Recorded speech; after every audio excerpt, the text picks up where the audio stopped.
trabajo asalariado y capital. Carlos Marx. Introducción de Friedrich Engels a la educación de 1891. El trabajo que reproducimos a continuación se publicó, bajo la forma de una serie de artículos editoriales, en el nuevo Rheinische periódico, a partir del 4 de abril de 1849. Le sirvieron de base las conferencias dadas por Marx, en 1847, en la Asociación Obrera Alemana de Bruselas. La publicación de estos artículos quedó incompleta. Él se continuará con que termina el artículo publicado en el número 269, no se pudo cumplir, por haberse precipitado por aquellos días los acontecimientos. La invasión de Hungría por los rusos, las insurrecciones de Dresde, Iserlohn, Elberfeld, el Palatinado y Baden, y, como consecuencia de esto, fue suspendido el propio periódico, 19 de mayo de 1849. Entre los papeles dejados por Marx, no apareció el manuscrito de la continuación. De trabajo asalariado y capital han visto la luz varias ediciones en tirada aparte bajo la forma de folleto. La última, en 1884, Oettingen Zurich Tipografía Cooperativa Suiza. Todas estas reimpresiones se ajustaban exactamente al texto del original. Pero la presente edición va a difundirse como folleto de propaganda, en una tirada no inferior a 10.000 ejemplares. Y esto me ha hecho pensar si el propio Marx habría aprobado, en estas condiciones, la simple reimpresión del texto, sin introducir en él ninguna modificación. En la década del 40, Marx no había terminado aún su crítica de la economía política. Fue hacia fines de la década del 50 cuando dio término a esta obra. Por eso, los trabajos publicados por él antes de la aparición del primer fascículo de la Contribución a la Crítica de la Economía Política, 1859, difieren en algunos puntos de los que vieron la luz después de esa fecha. Contienen expresiones y frases enteras que, desde el punto de vista de las obras posteriores, parecen poco afortunadas y hasta inexactas. Ahora bien, es indudable que en las ediciones corrientes, destinadas al público en general, caben también estos puntos de vista anteriores, que forman parte de la trayectoria espiritual del autor, y que tanto este como el público tienen el derecho indiscutible a que estas obras antiguas se reediten sin ninguna alteración. Y a mí no se me hubiera ocurrido, ni en sueños, modificar ni una tilde. Pero la cosa cambia cuando se trata de una reedición destinada casi exclusivamente a la propaganda entre los obreros. En este caso, es indiscutible que Marx habría puesto la antigua redacción, que data ya de 1849, a tono con su nuevo punto de vista. Y estoy absolutamente seguro de obrar tal como él lo habría hecho introduciendo en esta edición las escasas modificaciones y adiciones que son necesarias para conseguir ese resultado en todos los puntos esenciales. De antemano advierto, pues, al lector que este folleto no es el que Marx redactó en 1849, sino, sobre poco más o menos, el que habría escrito en 1891. Además, el texto original circula por ahí en tan numerosos ejemplares, que por ahora basta con esto, hasta que yo pueda reproducirlo sin alteración en una edición de las obras completas. Mis modificaciones giran todas en torno a un punto. Según el texto original, el obrero vende al capitalista, a cambio del salario, su trabajo. Según el texto actual, vende su fuerza de trabajo. Y acerca de esta modificación, tengo que dar las necesarias explicaciones. Tengo que darlas a los obreros, para que vean que no se trata de ninguna sutileza de palabras, ni mucho menos, sino de uno de los puntos más importantes de toda la economía política. Y a los burgueses, para que se convenzan de cuán por encima están los incultos obreros, a quienes se pueden explicar con facilidad las cuestiones económicas más difíciles, de nuestros petulantes hombres cultos, que jamás, mientras vivan, llegarán a comprender estos intrincados problemas. La economía política clásica tomó de la práctica industrial la idea, en boga entre los fabricantes, de que estos compran y pagan el trabajo de sus obreros. Esta idea servía perfectamente a los fabricantes para administrar sus negocios, para la contabilidad y el cálculo de los precios. Pero, trasplantada simplistamente a la economía política, causó aquí extravíos y embrollos verdaderamente notables. La economía política se encuentra con el hecho de que los precios de todas las mercancías, incluyendo el de aquella a que da el nombre de trabajo, varían constantemente, con que suben y bajan por efecto de circunstancias muy diversas, que muchas veces no guardan relación alguna con la fabricación de la mercancía misma, de tal modo que los precios parecen estar determinados generalmente por el puro azar. Por eso, en cuanto la economía política se erigió en ciencia, uno de los primeros problemas que se le plantearon fue el de investigar la ley que presidía este azar que parecía gobernar los precios de las mercancías, y que en realidad lo gobierna a él. Dentro de las constantes fluctuaciones en los precios de las mercancías, que tan pronto suben como bajan, la economía se puso a buscar el punto central fijo en torno al cual se movían estas fluctuaciones. En una palabra, arrancó de los precios de las mercancías para investigar como ley reguladora de estos el valor de las mercancías, valor que explicaría todas las fluctuaciones de los precios, y al cual, en último término, podrían reducirse todas ellas.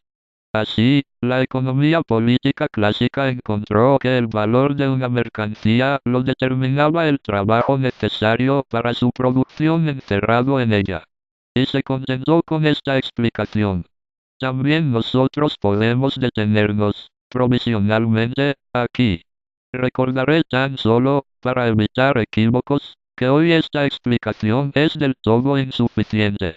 Marx investigó de un modo minucioso por vez primera la propiedad que tiene el trabajo de crear valor, y descubrió que no todo trabajo aparentemente y aun realmente necesario para la producción de una mercancía añade a esta en todo caso un volumen de valor equivalente a la cantidad de trabajo consumido. Por tanto, cuando hoy decimos simplemente, con economistas como Ricardo, que el valor de una mercancía se determina por el trabajo necesario para su producción, damos por sobreentendidas siempre las reservas hechas por Marx. Aquí, basta con dejar sentado esto. Lo demás lo expone Marx en su contribución a la crítica de la economía política, 1859, y en el primer tomo de El Capital. Pero, tan pronto como los economistas aplicaban este criterio de determinación del valor por el trabajo a la mercancía trabajo, caían de contradicción en contradicción. ¿Cómo se determina el valor del trabajo? Por el trabajo necesario encerrado en él. Pero, ¿cuánto trabajo se encierra en el trabajo de un obrero durante un día, una semana, un mes, un año? El trabajo de un día, una semana, un mes, un año. Si el trabajo es la medida de todos los valores, el valor del trabajo solo podrá expresarse en trabajo.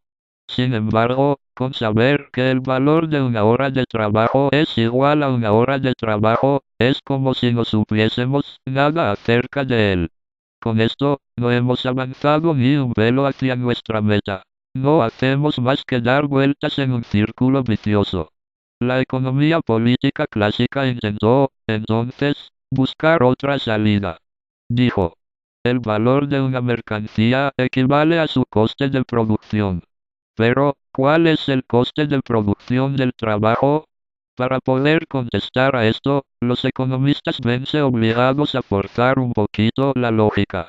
En vez del coste de producción del propio trabajo, que, desgraciadamente, no se puede averiguar, investigan el coste de producción del obrero. Este sí que puede averiguarse.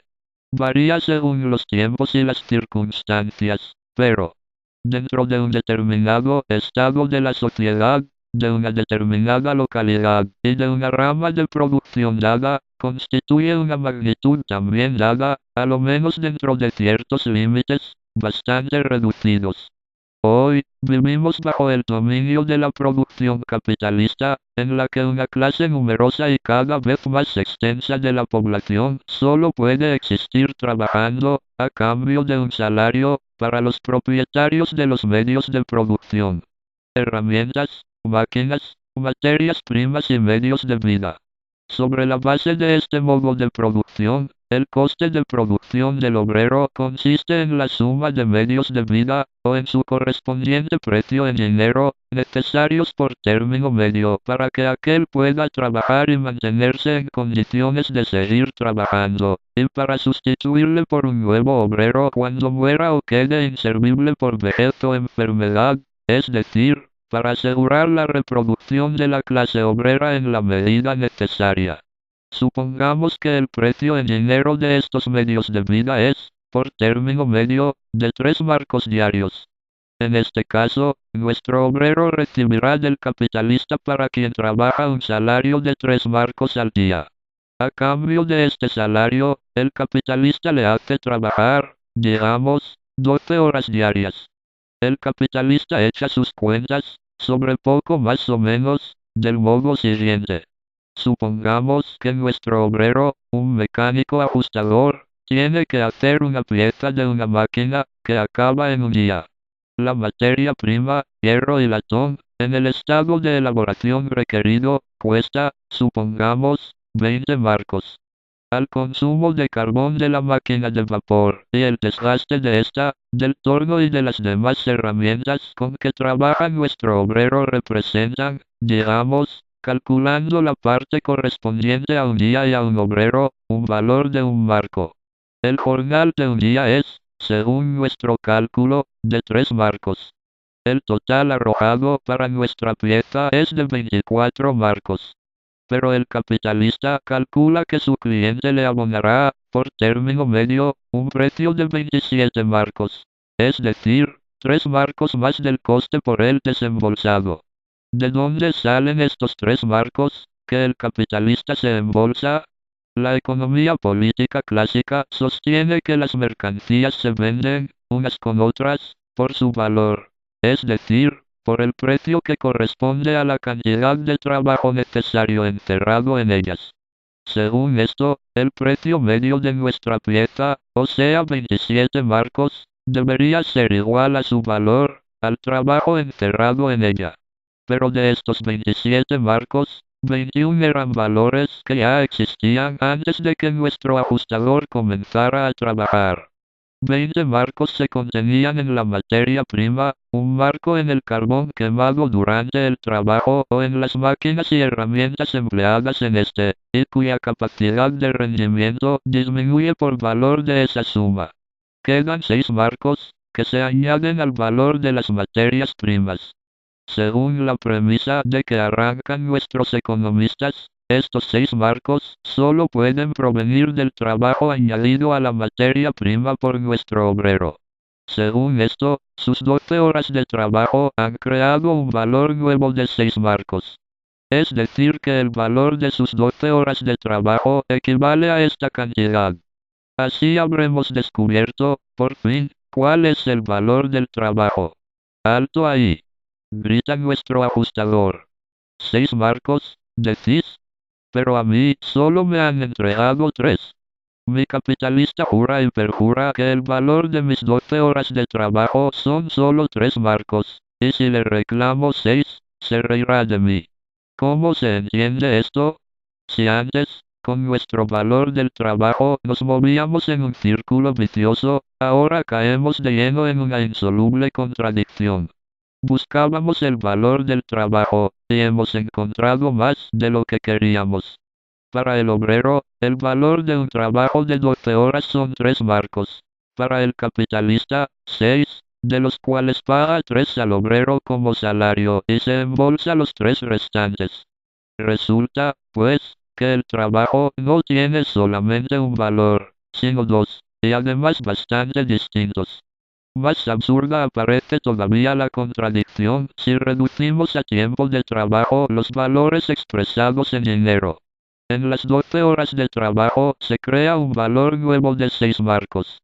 Por tanto, en 6 horas serán 3 marcos, o sea lo que el obrero recibe por un trabajo de 12 horas. Por 12 horas de trabajo se le entrega al obrero, como valor equivalente, el producto de un trabajo de 6 horas. Por tanto, o el trabajo tiene dos valores, uno de los cuales es el doble de grande que el otro, o 12 son iguales a 6.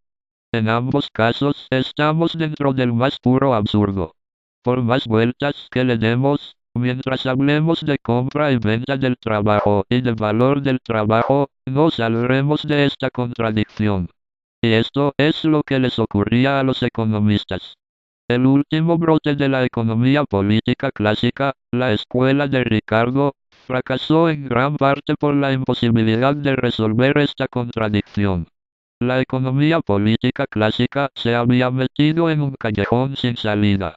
El hombre que encontró la salida de este atolladero fue Carlos Marx. Lo que los economistas consideraban como coste de producción del trabajo era el coste de producción, no del trabajo, sino del propio obrero viviente. Y lo que este obrero vendía al capitalista no era su trabajo. Allí donde comienza realmente su trabajo, dice Marx, este ha dejado ya de pertenecerle a él y no puede, por tanto, venderlo. Podrá, a lo sumo, vender su trabajo futuro, es decir, comprometerse a ejecutar un determinado trabajo en un tiempo dado. Pero con ello no vende el trabajo, pues este todavía está por hacer, sino que pone a disposición del capitalista, a cambio de una determinada remuneración, su fuerza de trabajo, sea por un cierto tiempo, si trabaja a jornal, o para efectuar una tarea determinada, si trabaja a destajo. Alquila o vende su fuerza de trabajo. Pero esta fuerza de trabajo está unida orgánicamente a su persona y es inseparable de ella. Por eso su coste de producción coincide con el coste de producción de su propia persona. Lo que los economistas llamaban coste de producción del trabajo es el coste de producción del obrero, y, por tanto, de la fuerza de trabajo.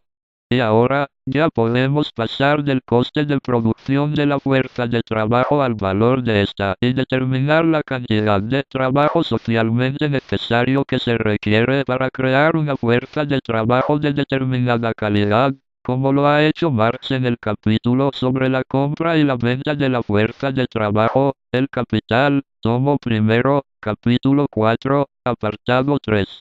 Ahora bien, ¿qué ocurre después que el obrero vende al capitalista su fuerza de trabajo? Es decir, después que la pone a su disposición, a cambio del salario convenido, por jornal o a destajo. El capitalista lleva al obrero a su taller o a su fábrica, donde se encuentran ya preparados todos los elementos necesarios para el trabajo. Materias primas y materiales auxiliares, carbón, colorantes, etc., herramientas y maquinaria. Aquí, el obrero comienza a trabajar.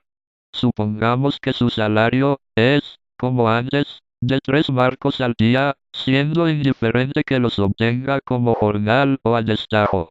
Volvamos a suponer que, en 12 horas, el obrero, con su trabajo, añade a las materias primas consumidas un nuevo valor de 6 marcos, valor que el capitalista realiza al vender la mercancía terminada.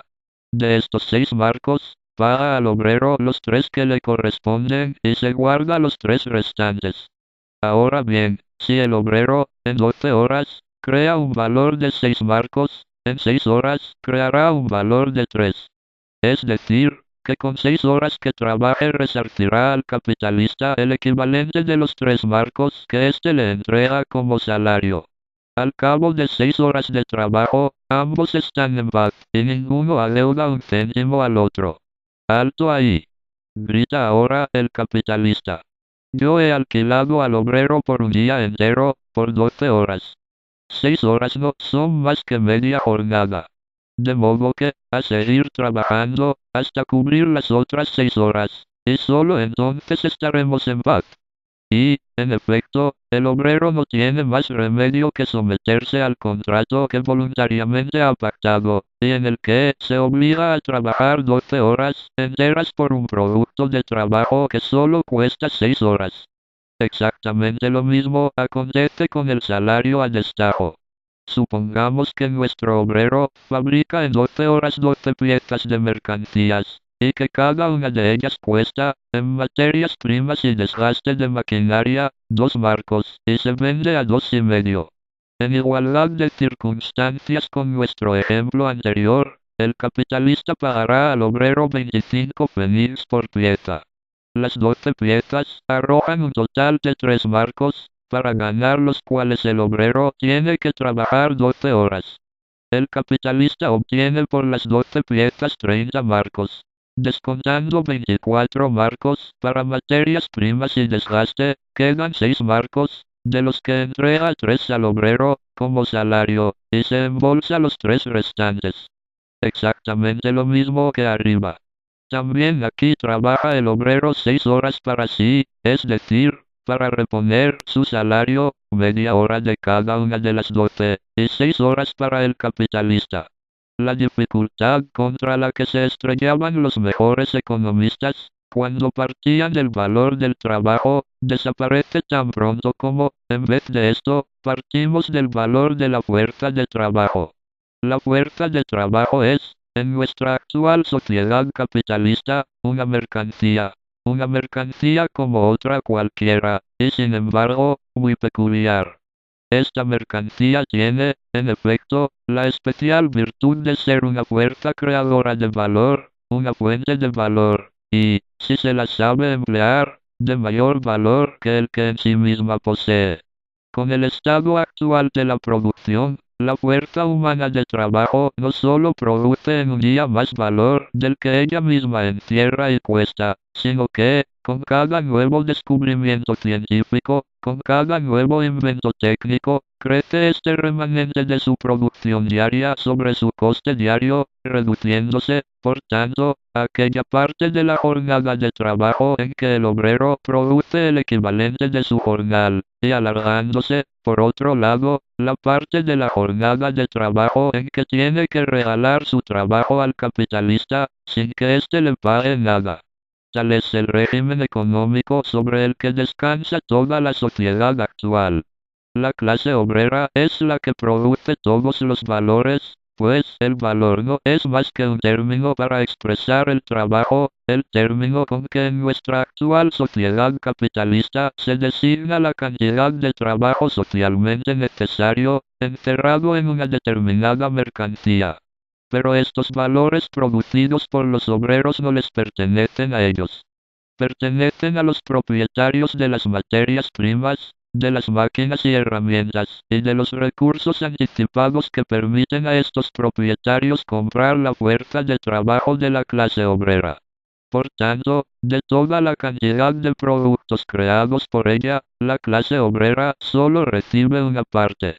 Y, como acabamos de ver, la otra parte, la que retiene para sí la clase capitalista, viéndose a lo sumo obligada a compartirla con la clase de los propietarios de tierras, se acrecienta con cada nuevo invento y cada nuevo descubrimiento, mientras que la parte correspondiente a la clase obrera, calculándola por persona, solo aumenta muy lentamente y en proporciones insignificantes, cuando no se estanca o incluso disminuye, como acontece en algunas circunstancias.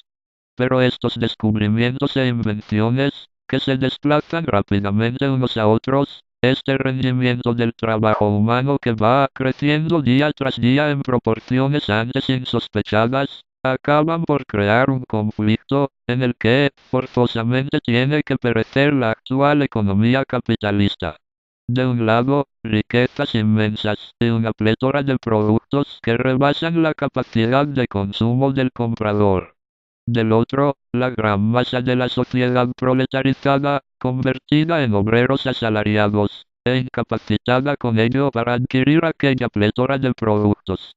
La división de la sociedad en una reducida clase fabulosamente rica y una enorme clase de asalariados que no poseen nada, hace que esta sociedad se asfixie en su propia abundancia, mientras la gran mayoría de sus individuos apenas están garantizados, o no lo están en absoluto, contra la más extrema penuria.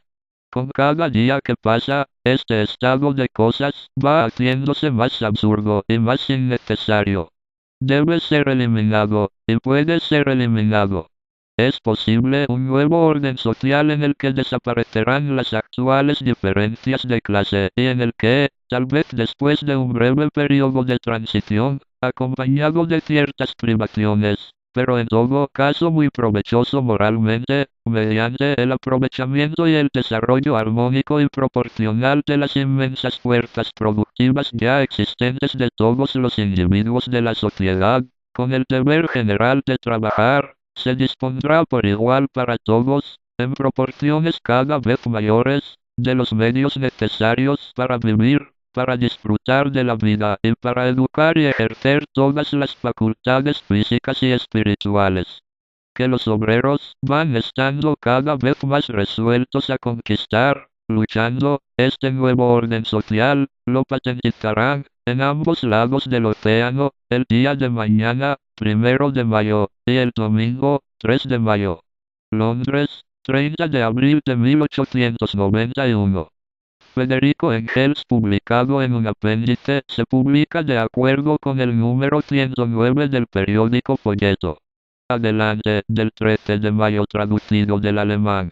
De 1891, y en el folleto. Karl Marx.